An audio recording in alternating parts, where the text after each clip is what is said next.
ఇంద్రకీలాద్రిపై వేంచేసి ఉన్న శ్రీ కనకదుర్గమ్మవారి ఉపాలయమైన శ్రీ సుబ్రహ్మణ్యేశ్వర స్వామి ఆలయంలో శ్రావణ శుద్ధ షష్ఠిని పురస్కరించుకొని స్వామివారి కళ్యాణోత్సవం అంగరంగ వైభవంగా నిర్వహించారు. వేద పండితుల మంత్రోచ్చరణలు, మంగళ వాయిద్యాల నడుమ కన్నుల పండుగ సాగిన కళ్యాణోత్సవాన్ని తిలకించిన భక్తజనం పరవశించారు. ఇంద్రకీలాద్రిపై కొలువితీరి ఉన్న జగన్మాత కనకదుర్గమ్మ ప్రియ తనయుడైన శ్రీ సుబ్రహ్మణ్యేశ్వరుని కళ్యాణం కమనీయంగా జరిగింది.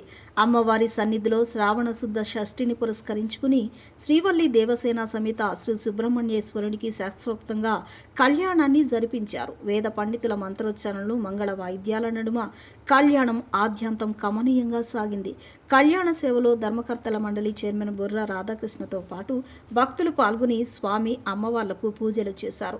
తారకాసుర సంహారం కోసం కారణ జన్ముడుగా అవతరించిన శ్రీ సుబ్రహ్మణ్యేశ్వర స్వామిని ఆరాధించడం వల్ల సర్వ దోషాలు తొలగుతాయని, రాహుకేతు దోషాలను పరిహారం లభిస్తుందని నమ్మకం.